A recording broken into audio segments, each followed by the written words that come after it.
Then Rubio got to Washington and wrote the bill giving amnesty to illegals, using Obama's talking points to make his sales pitch. We know we have to deal with the 11 million people that are here illegally. We have to deal with the 11 million individuals who are here illegal. The bill that Senator Rubio put forward, I think, is a great place to start. That is an ad from Ted Cruz, launching in South Carolina, trying to show the Florida Senator Marco Rubio pushing for amnesty 3 years ago, linking him to President Obama. Now to respond, Jason Rowe, senior advisor of the Rubio team. He's live in Columbia. Sir, good morning to you, and thank you for coming on here today. Is that ad going to work? Is that having an effect on Marco Rubio? Listen, Ted Cruz has been saying this for some period of time, and so it's not, it's not new words coming out of his mouth. I think it's a very dishonest representation of Senator Rubio's position. I think you could probably find some clips in which Ted Cruz says the very same things that he is splicing together with President Obama for the purposes of that ad and trying to mislead voters here in South Carolina. I mean, here's the reality. What Senator Rubio was a part of is probably being too aggressive in dealing with the situation. Comprehensive immigration reform, by definition, is comprehensive. So not only was that legislation that dealt with protecting our border and border security, but also dealing with the 11 million people that are here illegally. And I think in retrospect, Senator Rubio recognizes that we're going to probably have to break those two things apart, deal with the border security issue first, and then we can deal with the 11 million. But I got to be unequivocal. Dealing with the here and now, however, it's not just Cruz, it's the others written, the Florida senator on this. I think the question is this, though.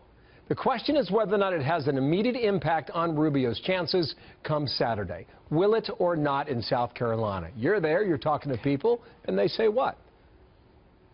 Well, I don't think it will. I actually think that what people are talking about here right now is Governor Haley endorsing Marco, and I think that is really taking up the oxygen here. When people are talking about Ted Cruz right now, they're talking about the petty squabbling between Cruz and Trump over this lawsuit and the baiting of Cruz to go ahead and sue because he's looking forward to deposing.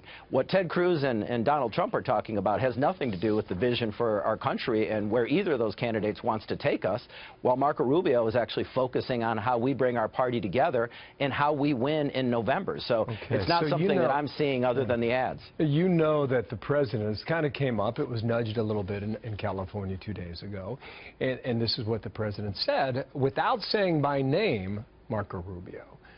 His response. You've got a candidate who sponsored a bill that I supported to finally solve the immigration problem, and he's running away from it as fast as he can. President Obama has no standing to talk about immigration because his party controlled the White House, the House, and the Senate for 2 years, and they did nothing. And then after Barack Obama has now put in place 2 unconstitutional executive orders, which has made it even harder to move forward on immigration. That may be the case, but that still does not extract Marco Rubio from what he tried to do several years back. Go.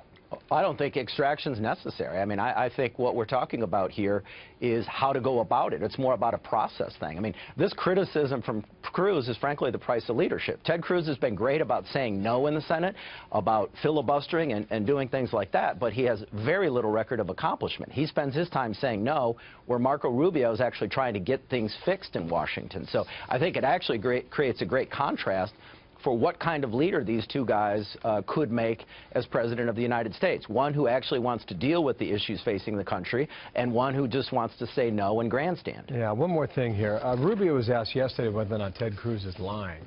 He pretty much said he was without using the L word.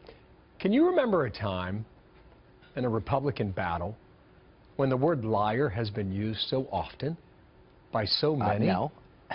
No, I have not, but then I haven't seen as much lying in a presidential primary as we have seen in the last few weeks.